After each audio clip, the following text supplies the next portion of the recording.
On a Tuesday that was not remarkable in any meteorological sense, Mable Finch awoke with a jolt, the kind she usually reserved for pop quizzes and unexpected social interactions. Today, she remembered she was turning 18. This struck Mable as odd, because she felt precisely as she had at 17 3/4, a person with many questions, few answers, and a dubiously large sock collection. Upon realizing she was officially 18, a number that sounded suspiciously like it should come with instructions, Mable Finch decided the most sensible strategy was to start behaving as she imagined an adult might. So, she assembled a hypothesis. If she performed adult-like tasks, perhaps adulthood would reveal itself. Thus began her morning experiment. She put on a blazer, which made her feel like she was impersonating an important museum employee. She attempted to read the newspaper, which seemed determined to confuse her. She brewed a cup of coffee, which tasted like despair in liquid form, and she watered a plant, which promptly fainted from the attention. Mable was left disappointed at her failures and unsure how to continue her quest. She sat outside when her dog stared at her with the gravitas of a retired philosopher. She accepted this encouragement, possibly. However, she was still left with more questions than satisfying answers. Seeing no conclusive definition of adulthood, Mable opted for exploration. She studied fruits and vegetables, unsure which category she belonged to, or why it seemed important. She compared essential items, hoping to determine which ones were the most convincingly adult. She danced in a hallway because acoustics should never be wasted.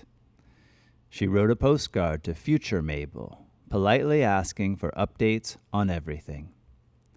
She raced her unicycle downhill, hair, scarf, and dignity flapping freely.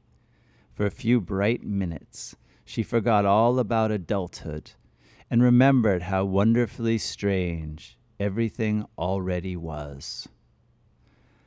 Of course, all good experiments require a moment of observation, preferably overlooking a distant city, where answers seem statistically more likely to exist. Mable wondered if she was supposed to feel taller, wiser, or at least slightly more alphabetical. Instead, she felt like, well, Mable, which, depending on the day, was either completely reassuring or mildly baffling. Mable Finch had always assumed adults lived on a higher shelf, the kind you needed a step stool to reach.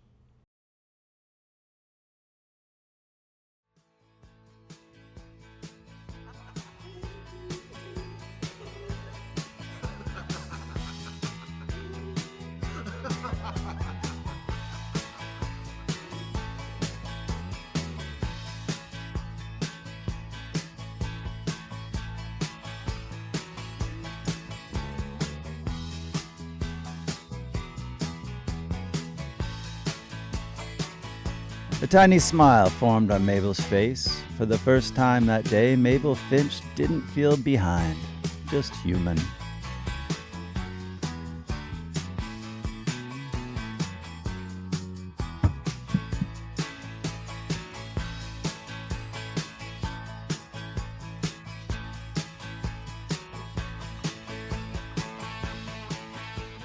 That evening, surrounded by people who loved her in all her organized chaos, Mable Finch didn't search for an impressive wish, or a wise one, or even an adult one.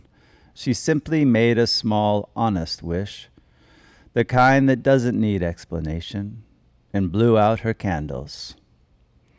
The world remained delightfully uncertain, but Mable, for the moment, felt perfectly all right with that.